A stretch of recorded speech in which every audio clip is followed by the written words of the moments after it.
já que precisamos então abrir a palavra de Deus e falar também, ou continuar falando desse amor de Deus para conosco, porque Natal nada mais é do que o amor de Deus encarnado, o verbo que se fez carne e habitou entre nós.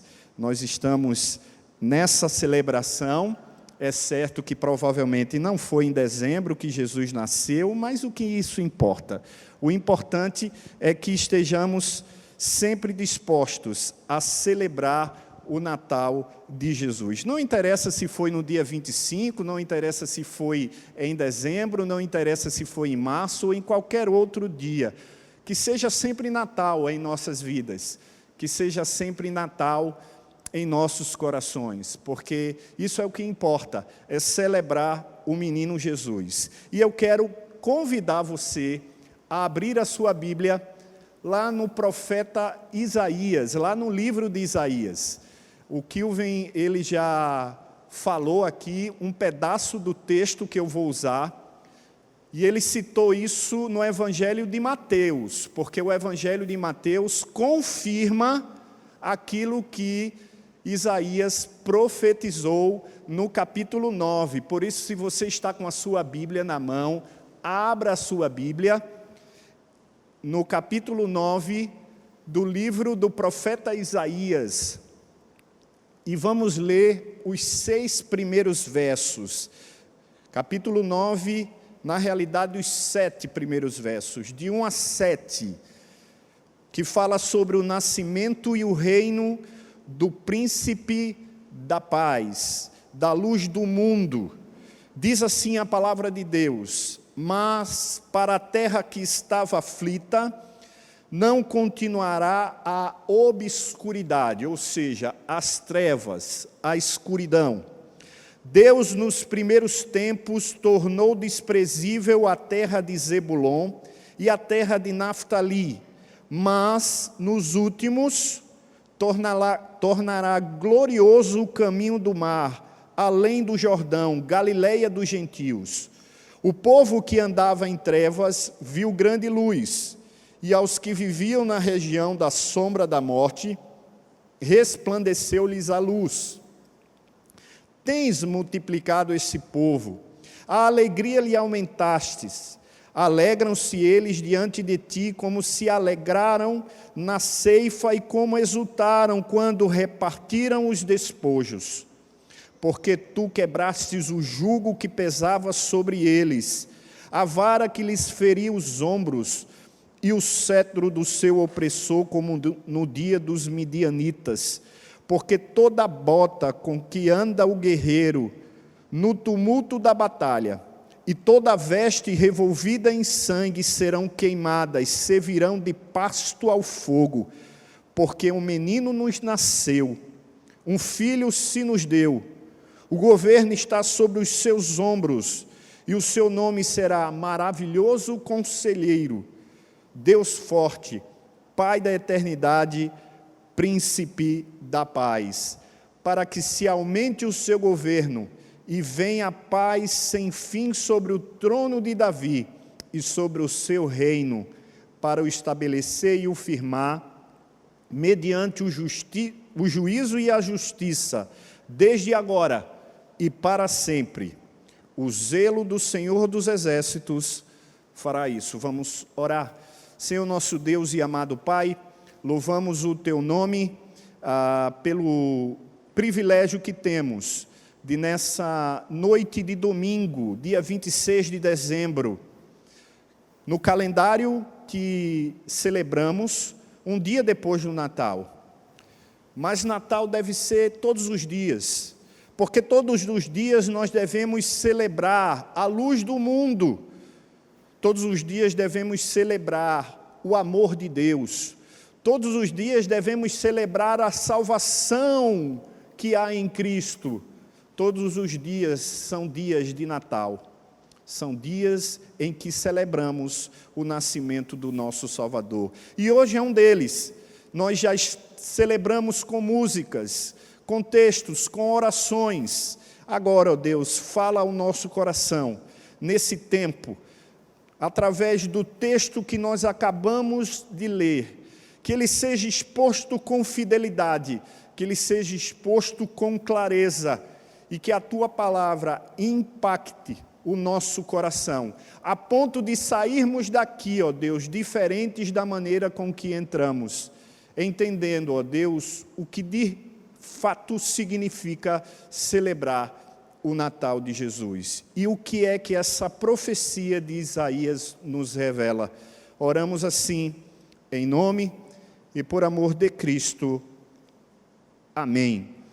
Queridos, antes de entrar propriamente naquilo que Deus colocou no meu coração para que eu pudesse compartilhar com vocês nessa noite sobre essa profecia de Isaías, que assim como no capítulo 60, que foi o texto que o Kilvin usou na leitura para introduzir, não é, para iniciar toda essa celebração cantada através desse lindo coro. O capítulo 9 também é uma profecia acerca desse menino Jesus. Profecia, você sabe que é algo que ainda iria acontecer, ou vai acontecer.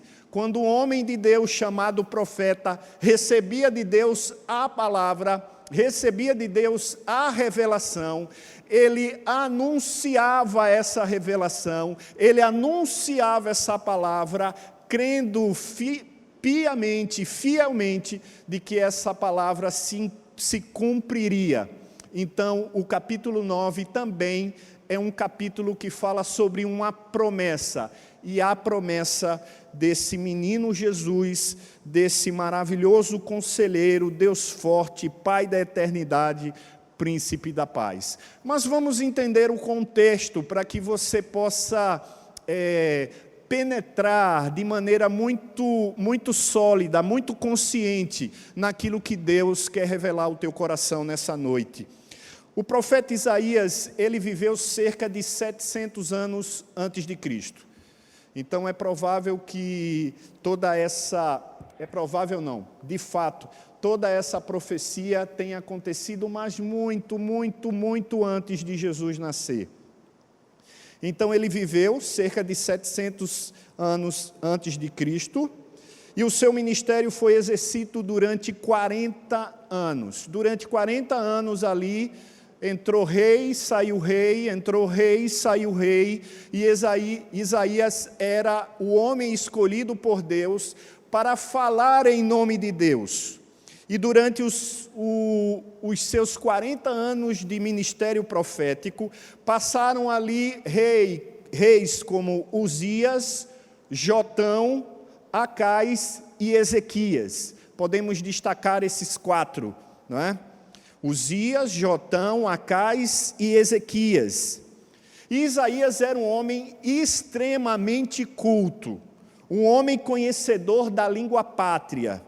A linguagem utilizada por Isaías em seu livro é incomum em toda a Bíblia. Você não vai ver uma literatura tão parecida como a de Isaías. E por que eu digo isso? Porque como profeta, ele atuava tanto como promotor de justiça para aqueles que estavam sendo acusados dos seus pecados, como advogado, quando mostrava esperança para aqueles que fossem fiéis. Então, tanto ele era promotor de justiça e não passava a mão na cabeça, como também ele era advogado, trazendo da parte de Deus esperança para todos aqueles que fossem fiéis. As profecias reveladas por Isaías, tanto no capítulo 9, mas também no capítulo 7, no capítulo 8, no capítulo 10, no capítulo 11, no capítulo 12, elas foram dadas no reinado de Acais, que por sinal foi um rei muito mau. Se pudéssemos apagar, seria ótimo, mas como não podemos e tudo faz parte do plano soberano de Deus, vale então a nota de que ele foi um rei muito mau. Ele foi o 12º rei de Judá. Ele era um idólatra, que construiu falsos altares aos deuses pagãos em toda Jerusalém. Ele foi um rei que até mesmo rejeitou a Deus. E a maior prova disso, se você for como os bereanos eram aqueles que, quando escutavam o profeta, eles iam nos escritos para ver se aquilo que o profeta estava falando, de fato, era da parte de Deus. E a maior prova de que isso aconteceu está nos capítulos anteriores, capítulo 7 e capítulo 8. Né? No capítulo 7, Acais, ao invés de pedir ajuda a Deus, ele pede ajuda aos inimigos, aos seus vizinhos inimigos. Mesmo Deus dizendo a ele que não deixaria os inimigos prevalecer. E a única coisa que Deus queria de Acais é que ele pedisse um sinal a Deus. Mas Acais chegou e disse: não vou pedir sinal a Deus. Acabou pedindo ajuda a outros reis pagãos. E aí Deus, através do profeta Isaías, chegou e disse: bom, se você não vai pedir um sinal a Deus, Deus mesmo vai dar esse sinal. Por isso é que no verso 14 do capítulo 7 de Isaías diz assim: eis que a virgem conceberá e dará à luz a um filho e chamará Emanuel.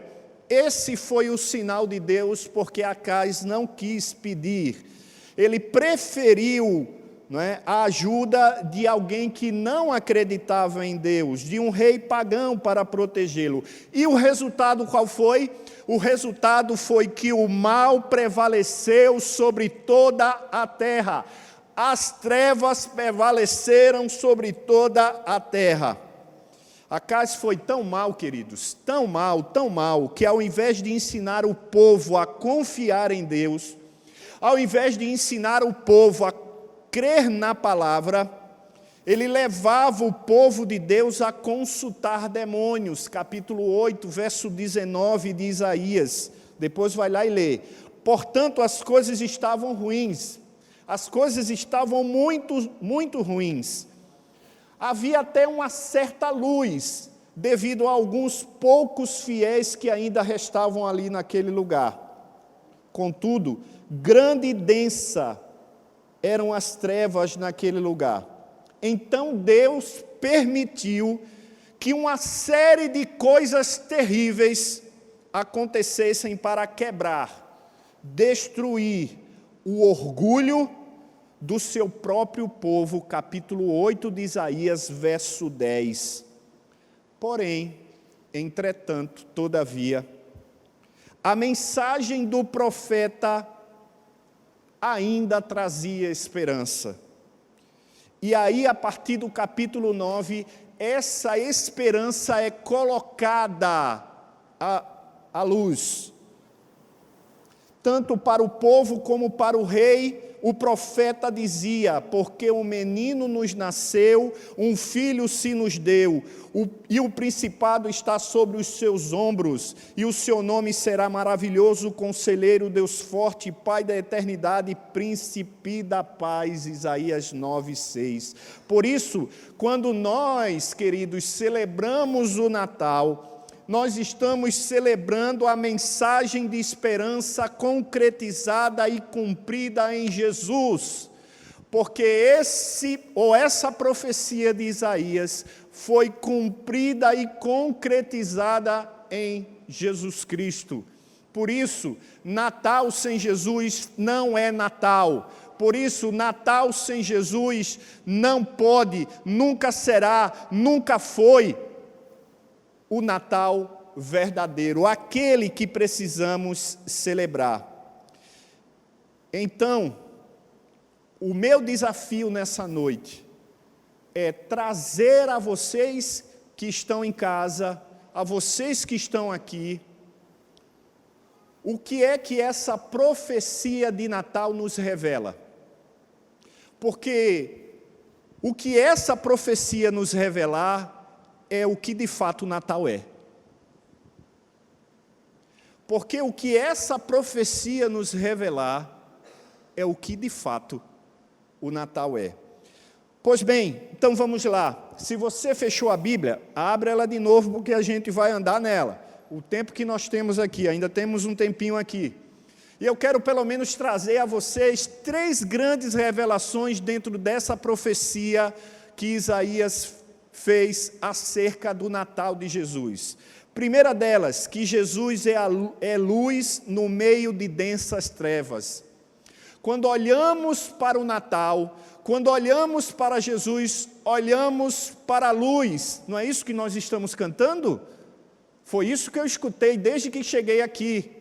Essa luz que vocês estão cantando é a luz de Jesus. Porque o texto diz nos versos 1 e 2, presta bem atenção, queridos, mas para a terra que estava aflita, não continuará a obscuridade. Deus nos primeiros tempos tornou desprezível a terra de Zebulon e a terra de Naftali, mas nos últimos tornará glorioso o caminho do mar, além do Jordão, Galileia dos gentios. O povo que andava em trevas viu grande luz, e aos que viviam na região da sombra da morte, resplandeceu-lhes a luz. O povo que andava em trevas viu grande luz. Os que viviam na terra da sombra da morte, sobre essa sombra, sobre essa morte, sobre essas trevas, resplandeceu uma luz capaz de fazer com que a mais densa treva que exista se dissipe e seja eliminada. E o que é que acontece? A tristeza do capítulo 7, a tristeza do capítulo 8 é transformada em alegria.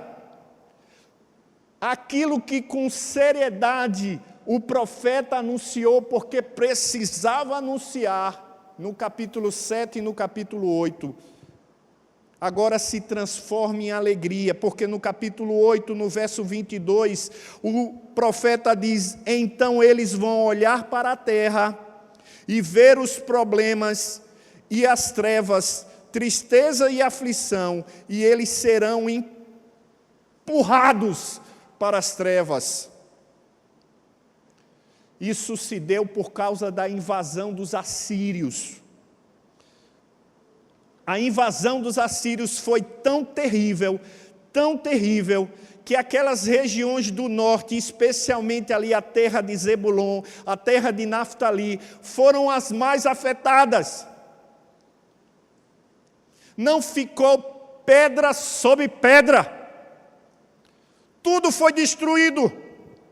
E foi nesse contexto de destruição, de trevas, de agonia, de desespero, que o profeta então começa o capítulo 9, dizendo que na terra que havia obscuridade, veio a luz. Por isso, essa profecia é por demais preciosa. A tristeza não estará mais sobre aquela terra angustiada. As regiões do norte da terra prometida, ao redor do mar da Galileia, Galileia dos gentios, eles foram severamente devastadas quando os assírios invadiram a partir do norte. A promessa é que essa terra, mesmo que tenha desprezado o Senhor através de Acás, um dia terá uma bênção especial. E que bênção especial é essa? Jesus, a luz do mundo.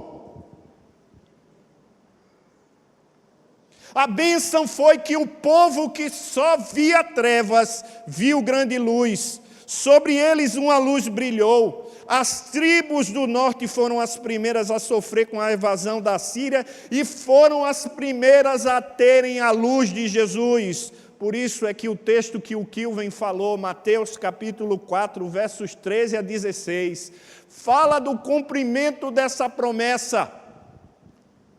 E Jesus, depois de citar, diz que começou a pregar o arrependimento, como a maioria do ministério de Jesus teve lugar nessa região norte de Israel, ao redor do mar da Galileia. Esse lugar se transformou de trevas em manancial de bênção. William Hendricks, um dos maiores comentaristas, que tem uma série de comentários reformados sobre todos os livros do Novo Testamento, ele diz o seguinte a respeito de Jesus como luz. Ele diz que no meio da humanidade pecaminosa, exposta ao julgamento e necessidade de salvação, a humanidade em todas as suas classes, tanto judeus quanto gentios, jovens e velhos, homens e mulheres, ricos e pobres, livres e escravos, ele, Jesus, está presente como fonte de iluminação do ser humano no que diz respeito às questões espirituais e à salvação eterna. Não há como ter luz sem Jesus, não há como ser salvo sem a luz de Jesus. Por isso, Jesus é a luz da salvação para todos aqueles que andam nas trevas do pecado. Celebrar o Natal de Jesus é celebrar a luz do mundo, é celebrar a luz da nossa salvação. Essa é a primeira revelação dessa profecia de Isaías sobre Jesus e o Natal. É que Jesus é a nossa luz. Fora de Jesus, não há possibilidade de luz. Fora de Jesus, só existe trevas. Longe de Jesus, só existe trevas. Mas o texto continua. E você vai ver que do verso 3 ao verso 5, nós vamos ver mais uma característica importante dessa profecia, algo que Deus revela. Se a primeira é que Jesus é luz, a segunda é que Jesus é a alegria da nossa libertação. Veja o que é que o texto diz, versos 3 a 5. Tens multiplicado este povo, a alegria lhe aumentaste, alegram-se eles diante de ti, como se alegram na ceifa e como exultam quando repartem os despojos. Porque tu quebrastes o jugo que pesava sobre eles, a vara que lhes feria os ombros, o cetro do seu opressor, como no dia dos midianitas. Porque toda bota com que anda o guerreiro no tumulto da batalha e toda veste revolvida em sangue serão queimadas, servirão de pasto ao fogo. A segunda lição, ou a segunda revelação dessa profecia do Natal de Jesus de Isaías, é que Jesus é a alegria da libertação. O texto diz que a alegria lhe aumentaste. O ministério do Messias iria trazer uma alegria imensa, uma satisfação incomensurável para Israel. Jesus disse que o seu ministério era como ter uma festa de casamento. E para quem entende o que era uma festa de casamento na época de Jesus, sabe por que ele faz essa comparação. Porque uma festa de casamento na época de Jesus não durava apenas um dia, durava semanas, durava mês, uma festa de casamento. Pode ver isso em Mateus capítulo 9, versos 14 e 15. Eles se alegrarão como em tempos de colheita. Valeu o tempo de trabalho duro, pois a recompensa chegou. Eles vão se alegrar como se alegram quando se repartem os despojos, como uma celebração de vitória. O anúncio do nascimento de Jesus é a mensagem da alegria da libertação. A quebra do jugo, olha o que o texto diz, porque tu quebraste o jugo que pesava sobre eles. Qual é o jugo que pesa sobre os nossos ombros? É o jugo do pecado e da condenação eterna, irmãos. Porque a palavra de Deus diz que todos pecaram e destituídos estão do quê? Da glória de Deus. Porque não há quem faça o bem, não há nenhum sequer, todos se romperam, destituídos estão. Este era o veredito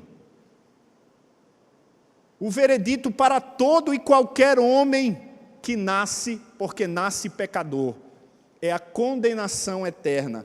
Mas o texto diz que ele quebra o jugo que pesava sobre eles, a vara que lhes feria os ombros, o cetro do opressor nos dias dos midianitas. É claro que ele faz essa alusão, porque quem estuda a Bíblia sabe como foi o dia dos midianitas, aquela vitória espetacular de Gideão. Mas nem se compara à vitória que Jesus nos dá sobre o império das trevas. Não é assim que Romanos capítulo 8, verso 1 e 2 fala: não há condenação mais para os que estão em quem? Em Cristo Jesus. Olha aí, agora, pois, nenhuma condenação há para os que estão em Cristo Jesus. Verso 2, por favor. Porque a lei do Espírito da vida em Cristo Jesus te livrou da lei do pecado e da morte. O nascimento de Jesus, irmãos, é um anúncio, é a grande anunciação da alegria da libertação, porque esse jugo vai ser quebrado. O diabo não pode mais apontar para nós e dizer que somos condenados. O pecado ainda existirá, mas o texto diz que ele não terá mais poder sobre nós. Isso não significa que nós não vamos ter o pecado aí nos atazanando. Isso significa que temos o Espírito Santo dentro de nós, que convencendo do pecado, da justiça e do juízo, nos faz ter uma nova vida. As coisas velhas ficam para trás, e eis que tudo se faz novo. Tudo se faz novo. João Calvino, comentando sobre Jesus, o libertador, diz: o Evangelho é o instrumento pelo qual obtemos a nossa liberdade. Então, nossa liberdade é um benefício conferido por Cristo, mas o obtemos pela fé, em consequência da qual também Cristo nos regenera pelo seu Espírito. Agora, libertos pelo Espírito, os filhos de Deus já não estão sobre nenhuma condenação. Nenhum juízo será declarado contra os que permanecem ou pertencem a Deus, porque foram justificados por Cristo, libertos pelo Espírito, e estão em paz com Deus. Essa é a segunda verdade revelada na profecia de Isaías. A primeira é que Jesus é a nossa luz, uma luz que faz com que as densas trevas do pecado se dissipem. O segundo é que ele é a alegria da nossa libertação. A libertação do jugo do pecado, daquilo que nos castigava, porque já nascemos pecadores. Mas em Cristo Jesus, Ele nos liberta dessa sentença cruel. Por isso Romanos 8,37 diz que somos mais do que vencedores por meio daquele que nos amou. Por meio daqueles. Portanto, celebrar o Natal é celebrar a libertação da condenação do pecado, é celebrar a alegria da vitória de Jesus sobre a condenação eterna. Você crê nisso? Por fim, queridos, que eu acho que o meu tempo já estourou, a terceira e última revelação dessa profecia de Isaías sobre Jesus é que Jesus é Deus homem e reinará para sempre. Veja o que diz os versos 6, porque um menino nos nasceu, um filho se nos deu, o governo está sobre os seus ombros, e o seu nome será Maravilhoso Conselheiro, Deus Forte, Pai da Eternidade, Príncipe da Paz. E o 7 continua: para que se aumente o seu governo e venha a paz sem fim sobre o trono de Davi e sobre o seu reino, para o estabelecer e o firmar mediante o juízo e a justiça, desde agora e para todo sempre. O zelo do Senhor dos Exércitos fará isso. Não sou eu, não é você, mas é o zelo do Senhor dos Exércitos. Porque Jesus, o Deus homem, reinará para sempre. quando o texto diz, porque um menino nos nasceu, um filho se nos deu, Isaías está usando uma ferramenta literária hebraica da repetição. Você vê muito isso no hebraico. Faz tempo que eu não estudo hebraico, mas dá para lembrar algumas coisas do meu tempo de seminário. E essa ferramenta literária da repetição, ela tem um motivo. É quando aquele que está falando quer que você entenda e você perceba que o que ele está falando precisa de toda a ênfase possível, não é? Ele não quer ser redundante, ele quer ser enfático, ok? Há uma diferença, ele não quer ser redundante, ele quer ser enfático. Por isso ele usa, porque um menino nos nasceu. Bom, se nasceu foi dado, mas aí ele diz, e um filho se nos deu. A criança que nasce é o filho que é dado. Essa profecia gloriosa do nascimento do Messias lembra a Israel que o Messias seria um homem, porque ele precisou nascer. Teoricamente, o Messias poderia ter sido um anjo. Ou o Messias poderia ter sido Deus sem humanidade. Mas, na realidade, nenhuma dessas opções teria qualificado o Messias para ser o nosso Salvador, o sumo sacerdote, como Jesus foi. Um ser humano, uma criança teve que ser gerada. Não há nada mais fraco, nada mais indefeso, nada mais dependente do que uma criança. Se eu estiver falando uma besteira, por favor, Juliana, tu me orienta aí. Não há nada mais indefeso, dependente, frágil. Teoricamente, o Messias poderia ter vindo como um homem adulto, assim como Deus fez Adão. Mas para Jesus se identificar plenamente com a sua missão de Messias e Salvador, a humanidade era necessária. Por isso é que Filipenses capítulo 2, verso 7 diz assim, a si mesmo se esvaziou, assumindo a forma de servo, fazendo-se semelhante aos homens. Era necessário. O Filho se tornou homem, mas não deixou de ser Deus. O Messias é totalmente Deus e totalmente homem. Ele nunca se tornou menos Deus por causa disso. Ele se tornou uma pessoa com duas naturezas distintas, que funcionam em perfeita harmonia. Por isso podemos dizer que ele é 100% homem e 100% Deus. Se Jesus não fosse 100% homem, ele não poderia estar no lugar do homem pecador e ser substituído para castigo ou pelo castigo que o homem merecia. Se ele não fosse 100% Deus, seu sacrifício não seria suficiente. Se Jesus não fosse plenamente Deus-homem, estávamos perdidos. Estávamos lascados, desculpa a expressão.